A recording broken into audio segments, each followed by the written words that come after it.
Hey there, it's Christy, and it's time to get smarter. In this episode, I want to recommend a documentary, and it might not seem an obvious one to watch from an atheist perspective, but I'm going to try to provide the context that I think gives it an atheist perspective. The show is called Battle for the Bible, and it focuses on the lives of Wycliffe, Tyndale, and Cranmer, who were instrumental in converting the Bible that existed in medieval Europe into a vernacular English version. Why would an atheist be interested in the emergence of an English language Bible? And I think the reason why I put it on the list was because I was watching the documentary and I began to realize something about the struggle around the vernacular Bible, whether it's in Germany or whether it was in England, and that is the idea of liberating information. I want to call it knowledge because the Bible is not knowledge in the classic sense or the scientific sense of the word, but it is information. And if we cast our minds back to this time period, sort of a 16th century Europe, forever, the Catholic Church had controlled the information about the Bible by keeping it in Latin, which was less spoken by the general population as time went by, especially as the Christians went out to convert areas farther and farther away from Rome. So you have a church that has a lot of power. It holds people's, they think, their key to salvation. And it has this dusty old book that they can read and understand. Obviously, if you're reading the Bible in Latin and you speak Latin, you know exactly what is going on in the text. But for your average illiterate peasant man or woman, they went to church on the fast days, the feast days, the holy days, whatever else. The priest got up there and just spoke magical incantations in a completely foreign language.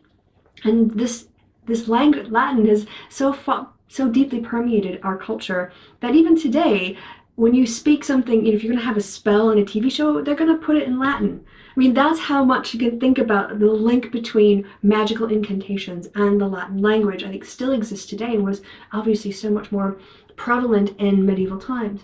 So when you get to the point where people who understand what the Bible is saying realize that people, the average believers, don't have a clue. And they want to liberate that information and put it into the hands of the literate men and some of the women who could read at that time in order to give them the same kind of access and information that those who spoke Latin had. And that's where Wycliffe comes in, Tyndale and Cranmer. And so for me, it's not so much about, let's say, getting the Bible as the Bible out for its content.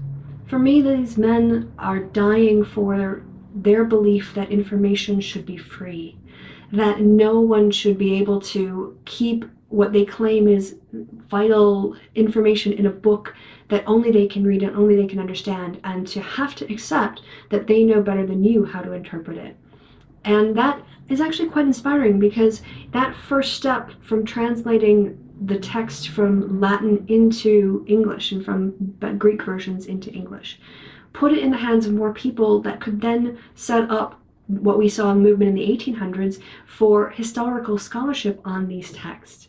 Having these texts that are accessible that people then can sit down and read and compare. We can read Matthew, Mark, Luke, and John vertically, or we can read them horizontally. We can find the contradictions ourselves.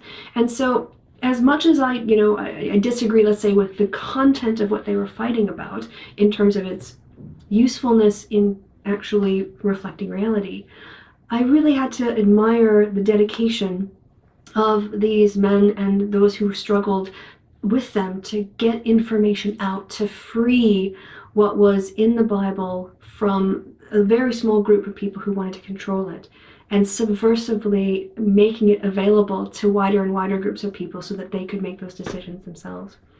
I actually think it's a really inspiring human story, and that is why I have it on Get Smarter. So, maybe you're not that interested in Bible history or English language conversion from Latin of the Bible, but as a story of people who are willing to die in order to free the minds, then I think that it's worth your time if you find that intriguing.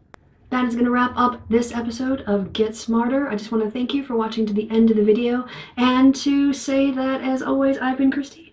You've been awesome, and we'll see each other next time on the next episode of Get Smarter, either here on my channel or on Secular TV. Bye.